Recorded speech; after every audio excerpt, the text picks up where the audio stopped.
That the reason that the empire targets a country like Eritrea is because it beats an independent development path for itself, one that is not dependent on the IMF or the World Bank. It is actually trying to use its own human resources and human capital to develop itself. And Eritrea is still the only country in Africa to meet its Millennium Development Goals, eradicating HIV to a large extent, malaria, vaccination programs, all of these things which are really unheard of in much of the rest of Africa, so-called democratic Africa. And I have to push back to these people and I say, wait a second, you're saying that these are quote unquote dictatorships and whatever, but at the same time, you're completely ignoring the material reality of the country and what people are actually doing to benefit themselves and to improve their lives. And so I then question the kind of propaganda that is embedded in people's minds when they make such statements. Yes, even people from the left.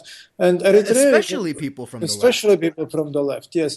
And Eritrea is a very good example. And I visited Eritrea. I wrote a lot of articles about it, and I met people there. I traveled all over the place, actually.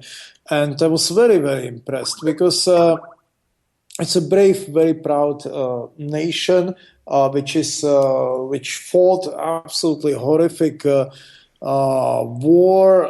It was totally devastated. Let me just I'm sorry. I just want to interject for listeners. In Eritrea, this was a former colony of Ethiopia that won an independence war against Ethiopia. And in retreating, Ethiopia used what we would call slash and burn tactics, where they literally devastated the entire country, depriving it of agriculture and everything else. So this is a country independent for 25 years, which started from less than zero. Yes, exactly. And now if you look at what's happening there, their development model is their own. It's fantastic. It's a second country in terms of generating electric solar energy, per capita. It is a very good education system.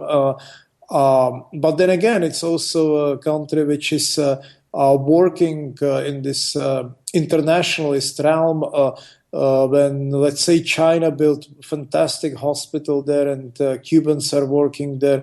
It's a very interesting model, and I left the country with many friends and real promise to come back there. And, we talk about freedom and all this. They are not afraid of their friends. I was put in front of the national TV and they interviewed me for 30 minutes live. They put me to the hall full of top intellectuals, and I gave them a speech, which ended up actually by us shouting at each other different ideas, and many of them didn't agree with me about things like, I don't know, Russia or China or something, because they had some issues with Russians in the past. But there is a lot of it's a very vibrant, intellectually very vibrant place, and it's I was definitely very impressed.